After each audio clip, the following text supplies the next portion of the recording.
Mesdames et messieurs, bonjour, bienvenue à votre émission diocésaine.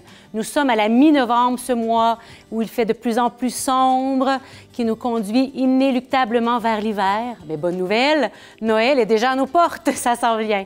Aujourd'hui, à notre émission, nous parlons de pastoral et de renouveau missionnaire. Nous accueillons donc sur le plateau pour ce faire Marie Chrétien, la coordonnatrice de la pastorale diocésaine, ainsi que, pour la chronique des évêques, Monseigneur Martin Laliberté, évêque auxiliaire de Québec. Et après ce Angèle, nous découvrons Père d'Homme Cuisine.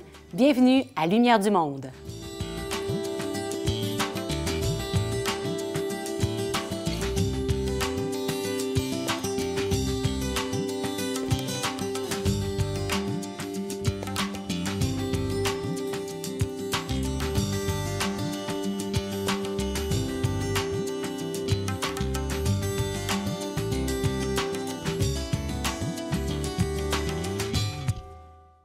Depuis plusieurs années, on parle en Église de l'importance du rôle de la femme.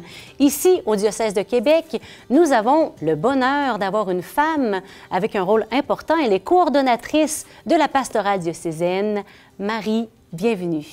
Bonjour. Ça fait plaisir de t'accueillir ici sur le plateau de Lumière du Monde. Aujourd'hui, tu nous parles justement de la pastorale diocésaine, puisque depuis 12 ans, tu es coordonnatrice de la pastorale diocésaine. Oui, effectivement. Oui. Donc, c'est quoi ça, la pastorale diocésaine, s'il te plaît? C'est un vaste champ de travail. On parle souvent que dans notre Église, il y a 3 grands réseaux. Il y a tout le réseau des paroisses, il y a le réseau des mouvements et il y a le réseau des instituts de vie consacrée. Alors, la pastorale, le service de pastorale, qui est l'équipe dont je m'occupe, nous avons à soutenir ces 3 réseaux-là dans l'action pastorale à l'année.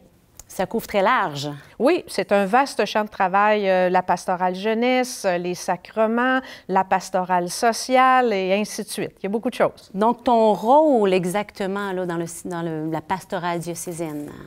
Bien, moi, je suis responsable de l'équipe qui s'appelle le service de la pastorale et le service de la pastorale est en soutien pour tous les champs d'action liturgiques, pastoraux, missionnaires des 3 grands réseaux, comme on le disait tout à l'heure, que sont les paroisses, tous les mouvements pour jeunes et pour adultes et aussi les instituts de vie consacrée et leurs groupes d'affiliés. La vision diocésaine, si je ne m'abuse, c'est de renouveler justement la rencontre avec le Christ. Tu le disais bien tout à l'heure, de faire connaître et aimer Jésus-Christ. Comment, au plan diocésain, là, ça s'arrime tout ça, ça se travaille en ce moment?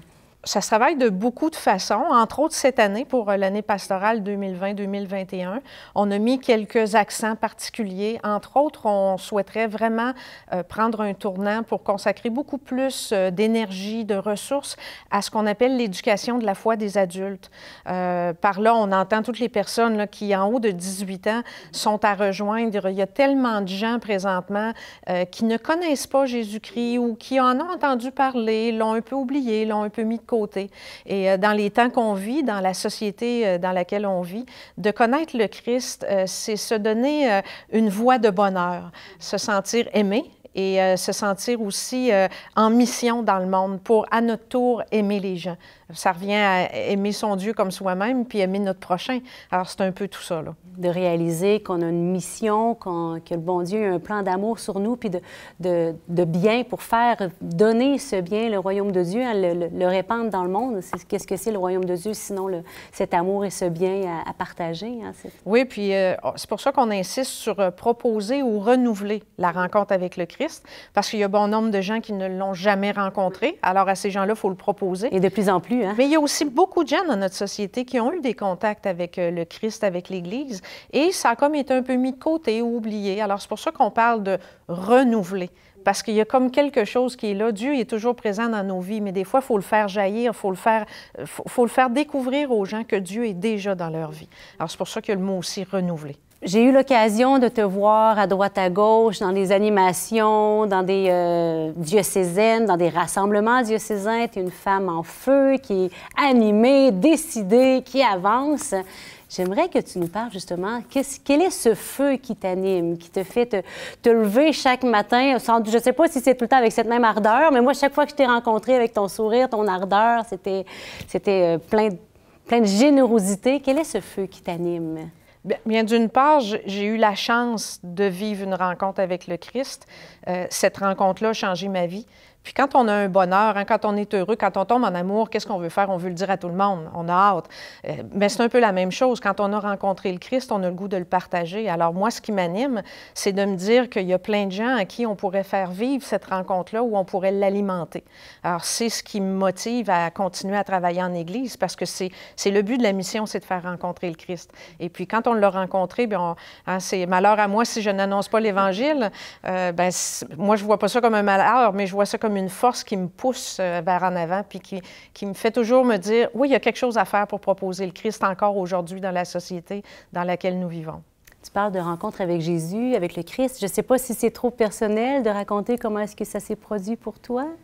J'ai pas eu une conversion à la Saint-Paul. Je ne suis pas tombée en bas d'un cheval. Je ne peux pas dire qu'il y a eu un moment particulier dans ma vie, mais c'est un enchaînement de petites rencontres. Et puis, à l'adolescence, j'ai eu la chance de pouvoir fréquenter un groupe d'adolescents et une communauté chrétienne paroissiale qui m'a donné des responsabilités, qui m'a amené à m'engager, qui m'a fait comprendre que quand on était baptisé, ça devait paraître dans notre vie de tous les jours.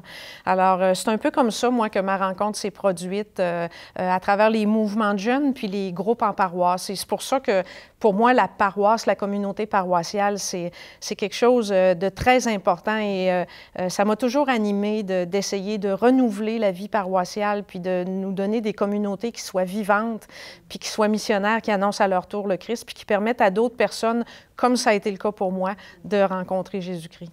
C'est un milieu favorable, en tout cas. C'est un des milieux favorables, oui. Oui. Tu parlais là, justement de cette... On t'a fait confiance comme jeune pour t'investir, pour t'impliquer. À ton avis, en ce moment, on traverse toutes sortes de bouleversements, autant mondialement, en société, en Église. Quel est l'enjeu le plus crucial pour l'Église aujourd'hui? Je crois que pour l'Église, en tout cas, je vais parler de l'Église au Québec. À Québec, c'est celle que je connais. On va commencer par ça. Oui, c'est ça.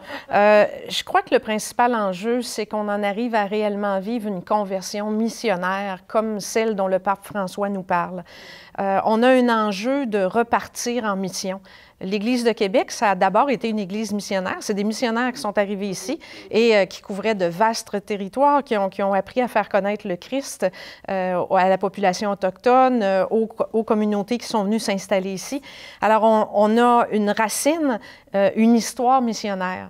Mais je pense qu'on l'a un peu perdu de vue. Alors, je croirais que le plus grand défi présentement, puis il y a même eu des écrits là-dessus, on a à prendre ce qu'on appelle le tournant missionnaire. Retourner, sortir de là où on a nos habitudes pour aller porter l'Évangile à d'autres personnes. Ne pas rester entre nous, mais plutôt aller porter la bonne nouvelle aux autres. C'est un enjeu et un défi d'importance ces années-ci. Et pour les personnes qui nous écoutent à la maison, est-ce que tu aurais une idée ou deux, des petits trucs, comment être missionnaire, comment vivre la mission chez moi tous les jours dans le contexte actuel? Il y a probablement plusieurs idées, plusieurs trucs qui pourraient être exprimés, mais ces temps-ci, je relis un ouvrage encore qui aide les paroisses à devenir des paroisses plus missionnaires. Et quelque chose qu'on a beaucoup oublié, c'est l'invitation. Avoir l'audace d'inviter. Quand on a été à quelque chose qui goûte bon, quand on a participé à un rassemblement, on a lancé les maisonnées dans le diocèse de Québec, bien, si on a goûté à une maisonnée, est-ce qu'on ose inviter quelqu'un de notre réseau social, de notre famille, de nos amis? C'est là que ça commence, la mission. Oui, c'est bien d'aller sur les coins de rue, sur les places, dans les centres d'achat, mais les premières personnes vers qui on est envoyé en mission, c'est nos proches. Alors, d'oser inviter. Je dirais que ça serait peut-être le petit geste qui pourrait commencer à changer radicalement le portrait de l'Église si tous et chacun, on se mettait à inviter des gens. Quand on vit quelque chose de bon, leur faire goûter à leur tour. Oui. Quand on a une bonne adresse d'un bon restaurant, on la refile à nos amis. Bien, pourquoi pas? Hein? Le Seigneur a une belle nourriture à nous offrir, hein? Son amour, sa présence. Pourquoi pas l'inviter, lancer l'invitation aux gens de venir savourer cette présence. Hein? Merci, Marie. C'est un grand plaisir de t'avoir reçue à nos côtés aujourd'hui. C'est vraiment un grand bonheur de te connaître davantage aussi. Merci. Ça m'a fait plaisir. Aujourd'hui, nous découvrons la première capsule du Père Dominique sur Lumière du Monde. Nous allions Évangile et petits plats cuisinés. Bon appétit! Bonjour et bienvenue à Père Dom Cuisine. Qu'est-ce qu'on mange aujourd'hui? Un risotto.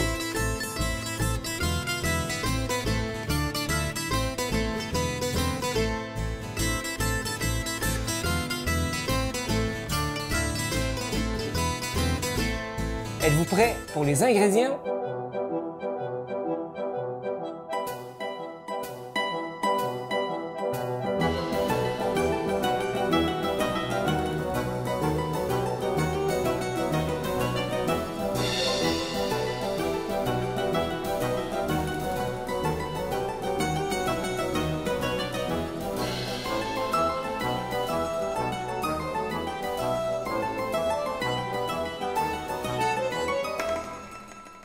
Alors pour les ingrédients, je vous invite vraiment à aller chercher précisément ce qu'on a de besoin. Êtes-vous prêts? On y va! Alors on commence en mettant les oignons à feu très bas. Vous voyez, mon feu est un petit peu élevé, mais là, donc à feu très bas, on met l'huile d'olive, les oignons et on fait cuire à peu près une dizaine de minutes jusqu'à ce que les oignons, il ne faut pas que les oignons roussissent et donc ils doivent comme devenir un peu transparents. Maintenant, nouvelle étape, il s'agit de faire griller le riz arborio à peu près 3 à 4 minutes avec les oignons et ensuite nous pourrons rajouter du bouillon. On peut élever peut-être à 4 le four pour permettre au riz de bien griller.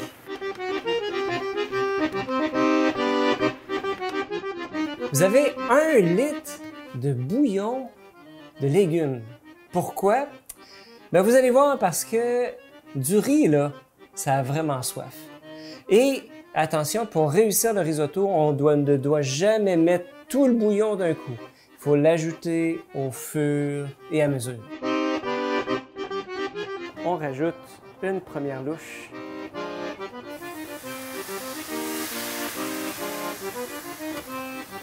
Et le principe, c'est que à chaque louche, eh bien, le riz va cuire et il va boire à mesure qu'il a soif. Pour faire un bon risotto, il faut mélanger constamment.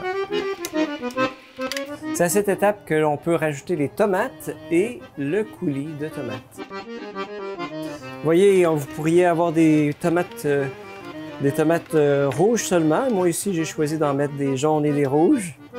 C'est libre à vous. Et on rajoute aussi le coulis de tomates. Alors, mine de rien, il y a quelque chose qui est en train de se passer. C'est que le riz est en train de cuire, à même le bouillon, à même les tomates. Et donc, il faut être attentif que chaque fois que le riz a soif, il faut lui donner à boire. C'est bon? Vous voyez à quel point là, ça commence à coller. Alors, quand ça commence à coller, c'est le signe qu'il faut rajouter encore une autre louche. Jusqu'à quand, peut-être, vous allez vous poser la question, jusqu'à quand est-ce qu'il faut continuer de faire cette manœuvre-là? En fait, ça va être, je dirais à peu près au bout d'une demi-heure, quand vous goûtez au riz et qu'il est tendre, c'est-à-dire qu'il est plus croquant, là, à ce moment-là, c'est le signe que votre riz, eh bien, votre risotto sera prêt et on sera prêt pour rajouter les autres ingrédients qui se rajoutent après la cuisson. Donc, on va avoir à fermer notre rond pour continuer de rajouter les autres ingrédients. Regardez comment ça commence à être beau! Une belle couleur. Si ça prend un peu dans le fond, on peut baisser notre intensité là. Alors, ça demande beaucoup d'attention pour éviter que le risotto s'assèche. Voilà, lui donner ce qu'il a de besoin pour sa croissance, n'est-ce pas? Bon, rendu à ce point-ci, on va goûter, voir où est-ce qu'on en est. On n'est pas loin. Vers la fin, on peut rajouter... Moi, je rajoute une cuillerée à thé de sel, mais évidemment, on sale au goût. Alors, c'est pour ça qu'il faut goûter. Alors, on goûte peut-être pour la dernière fois. Notre risotto est prêt. Alors, à cet instant-ci, c'est important de fermer le feu avant de rajouter les autres ingrédients. Alors, vous savez que le basilic, c'est comme le thé. Il faut que ça infuse, il ne faut pas que ça cuise. Alors, c'est pour ça qu'on doit fermer le feu et même... déplacer, voilà, notre risotto du rond. Et on peut rajouter le basilic qui est haché grossièrement, voilà, dans le mélange. Et notre basilic va infuser avec la chaleur du risotto qui est là. Vous pouvez diminuer la quantité si vous voulez faire attention à votre ligne. Moi, j'y vais à l'italienne. Alors, c'est donc à peu près 20 millilitres de beurre. Alors que je rajoute ici, qui va fondre simplement avec la chaleur du risotto. Et enfin, la touche finale, c'est le fromage Grana Padano qu'on va faire fondre dans notre risotto. À ce moment-là, notre risotto, il va prendre une consistance très, très crémeuse et surtout très goûteuse. Et voilà, à ce moment-ci, notre risotto est prêt.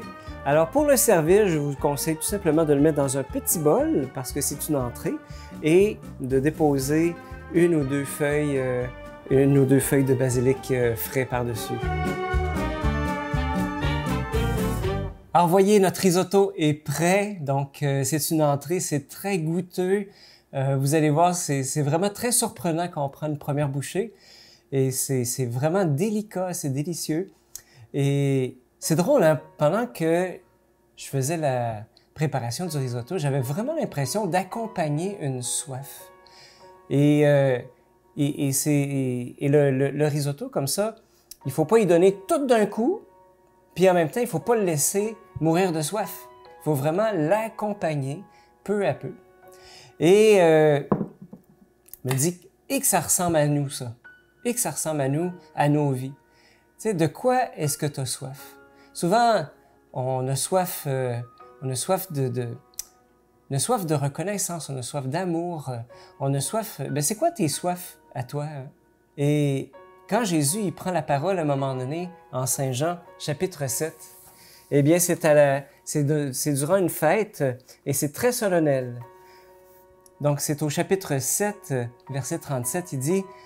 Le dernier jour de la fête, qui est le plus solennel, Jésus, debout, se mit à proclamer à haute voix, « Si quelqu'un a soif, qu'il vienne à moi, et que boive celui qui croit en moi. »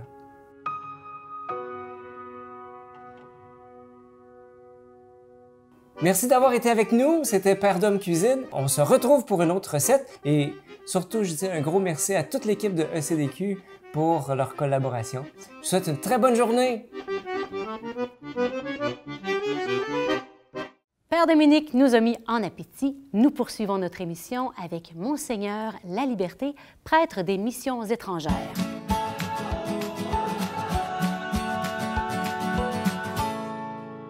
Il y a quelques semaines, il a fêté son 25e anniversaire de sacerdoce.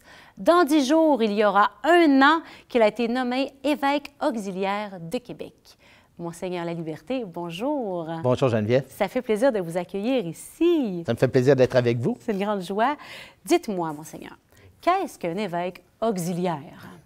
Oui, un évêque auxiliaire. Bien, un évêque auxiliaire, c'est un évêque qui est nommé. C'est un évêque comme n'importe quel évêque, mais qui est nommé à une charge particulière pour assister l'évêque titulaire d'un diocèse, comme ici c'est notre archevêque, le cardinal Gérald Lacroix. Alors, je suis un peu comme un assistant du cardinal pour la charge pastorale, être pasteur de l'Église de Québec, collaborer avec lui dans toute cette organisation de la vie de l'Église, ce rassemblement du peuple de Dieu à Québec, et puis l'organisation de la mission de l'annonce de l'Évangile dans le diocèse de Québec. Okay. Et puis donc, est-ce que vous auriez quelques exemples de dossiers que vous traitez pour aider l'évêque? Parce que je pense que c'est assez large, là, tout ce qu'il y a à voir. Oui, tout ce qu'il y a à voir dans un diocèse comme Québec. Puis on est 2 évêques auxiliaires. Il y a Monseigneur Pelchat aussi. Moi, j'ai des dossiers particuliers. Par exemple, le service de la pastorale. On a une directrice, mais c'est quand même moi qui est l'évêque répondant pour le service de la pastorale. Donc, avec Marie Chrétien, qu'on a reçu en début d'émission. C'est qui est la directrice. Alors, mais moi, je suis l'évêque répondant pour ce service-là. La pastorale jeunesse, la pastorale des vocations, la pastorale des malades aussi, ça me revient. les mouvements d'Église qu'il y a dans le diocèse de Québec, le renouveau charismatique, tout ce qui regarde le diaconat permanent, ça me regarde aussi. Alors, c'est plusieurs dossiers, sans compter toutes sortes de comités aussi. Puis en plus, j'ai un dossier au niveau national présentement. La Conférence des évêques catholiques du Canada m'a nommé comme l'évêque responsable pour les œuvres pontificales missionnaires pour le Canada français. Nous allons approfondir 2 dossiers cette semaine. Noël s'en vient. Oui. Comment le célébrer autrement cette année avec la pandémie? C'est justement une grosse question qu'on se posait au service de la pastorale. Alors, avec Marie Chrétien, puis avec des gens qui travaillent au service de la pastorale, il y a une réflexion qui s'est faite là-dessus. Premièrement, le service de la pastorale va organiser des maisonnées. Hein, c'est une de nos orientations pastorales pour l'année. Organiser des maisonnées pour se préparer à Noël, pour l'Avent. Puis aussi, on veut préparer aussi une célébration pour les familles. Si jamais nos églises ne peuvent pas accueillir plus de 25 personnes à Noël, on a une rencontre la semaine prochaine avec les équipes pastorales pour regarder ensemble des idées pour comment célébrer Noël autrement cette année dans les paroisses. Mais aussi, on veut préparer un petit document d'animation, si on ne peut pas aller à l'église, pour que les familles puissent célébrer chez elles un Noël différent cette année. Alors, c'est un gros dossier qu'on a à monter parce qu'il faut voir qu'est-ce qui va arriver avec la pandémie puis dans quelle situation on va être à Noël cette année. C'est au fur et à mesure, mais c'est beau ça. Les gens vont pouvoir avoir ce document-là et animer ce moment de célébration de Noël en famille. C'est ça. Ça sera disponible probablement là, sur le site du diocèse, l'instrument d'animation, le petit outil d'animation. Ah, c'est beau. Ouais. Quels sont les enjeux actuels? Bien, présentement, on fait une grande réflexion au niveau diocésain. On appelle ça, on dit même que c'est un discernement, parce que le personnel diminue, le nombre de prêtres diminue, il n'y a pas beaucoup de relève. Même les agents de pastorale, au niveau des agents de pastorale, ça diminue.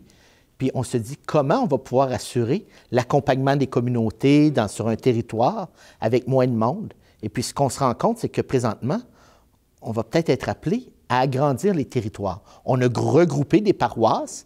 Bon, ça, on ne regroupera plus de paroisses, mais peut-être que le territoire desservi par une équipe pastorale est appelé à s'agrandir. Alors, il faut repenser parce qu'on ne pourra plus travailler de la même façon, ayant des territoires plus grands. Alors, ça va nous amener à revoir aussi comment on entre en contact avec les gens, comment on accompagne les gens quand on a un plus grand territoire. Comment réorganiser tout ce travail-là. Alors, c'est un gros chantier. Bien, merci de faire ça. Hein. On va prier pour vous, que l'Esprit Saint continue de vous inspirer parce que c'est un beau, grand chantier qui va influencer l'avenir, évidemment, mais on va ensemble entrer confiants, plein d'espérance. C'est ensemble qu'il faut le faire parce que c'est un discernement d'Église. Si on veut qu'il y ait le plus de gens qui soient impliqués ou engagés le plus possible dans cette grande démarche. Grand merci, Monseigneur Laliberté, de nous avoir rejoints sur le plateau de Lumière du Monde. On se dit à bientôt. À bientôt, j'espère. Oui. Saviez-vous que dans notre diocèse, nous avons un véritable trésor caché? Partons ensemble à la découverte des icônes de Mme Gilberte Massicotétier. Aujourd'hui, les Saintes Femmes.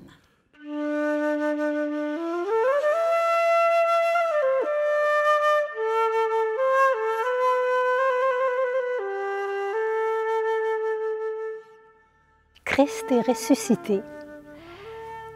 Elles ne le savent pas encore, les femmes. Peu de monde le savent encore. Mais elles viennent au tombeau. Ici, c'est intéressant parce que l'icône présente d'un côté les saintes femmes, puis ici, plus spécifiquement, la relation de Jésus à Marie-Madeleine. Alors ici, ce sont les femmes qui arrivent au tombeau le matin avec les aromates. Elles viennent voir un corps qui est mort, qui est décédé, et elles arrivent et mais qu'est-ce qui se passe? Il n'est plus là. Elles sont dans le jardin, et dans le jardin, on en a vu des jardins déjà. On a vu le jardin des Oliviers, il y a plein de jardins finalement dans la Bible. Mais ici, ce n'est pas un jardin de la mort, c'est un jardin de la vie, c'est un jardin où on arrive au petit matin pour apporter avec les aromates. Alors, les saintes femmes sont là et elles le reconnaissent. Il se manifeste à elles, mais elles le prennent pour un jardinier. Pourquoi elles le prennent pour un jardinier? Puis c'est quand même curieux, un jardin dans des rochers ici. Et il il y a eu une faille dans les rochers, il y a quelque chose qui s'est produit. Il y a eu une descente dans la mort. Et maintenant, les rochers sont debout et les femmes sont là. Est-ce qu'il y a vraiment un tombeau? Est-ce qu'il y a vraiment un jardin autour? Est-ce qu'il y a des fleurs? Et pourtant, elle s'adresse à un jardinier. C'est probablement cet écho de toute la première alliance qui fait que on se retrouve autour de quelque chose qui fleurit, quelque chose qui... C'est ce que l'icône veut évoquer finalement. Et on voit un Christ. Comment se fait-il qu'elle le prenne pour un jardinier, nous qui le regardons, et on le sait maintenant ce qui s'est passé. Il ne nous viendrait pas l'idée de penser que c'est un jardinier. On le voit ressusciter, nous. On le voit dans son grand vêtement blanc de la résurrection. On le voit tout près. Et les femmes qui sont complètement tendues vers lui. Donc, c'est cette première scène. Et tout à côté, c'est la scène plus intime de la rencontre de Jésus avec Marie-Madeleine. Quand est-ce que Marie-Madeleine le reconnaît? Quand il lui dit « Marie », et elle lui répond « Rabouni ». On peut le laisser, on peut le laisser, on peut l'entendre, on peut l'écouter. « Marie », c'est ton nom, c'est mon nom, c'est le nom de chacun.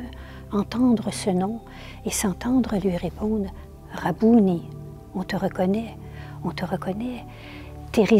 La résurrection, elle a eu lieu à ce moment-là dans le temps, mais cette résurrection, elle se répète continuellement dans le monde. C'est continuellement qu'il est sorti des tombeaux.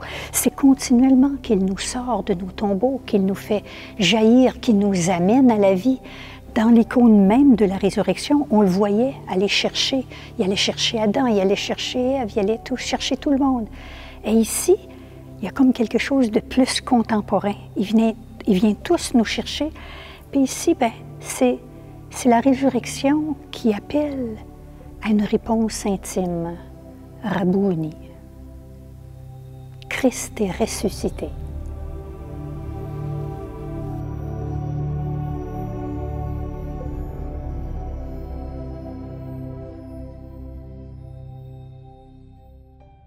J'espère que vous avez apprécié cette émission. Nous nous retrouvons la semaine prochaine. Nous nous accueillons sur le plateau François Proulx, un tout nouveau prêtre qui a été ordonné en juin dernier.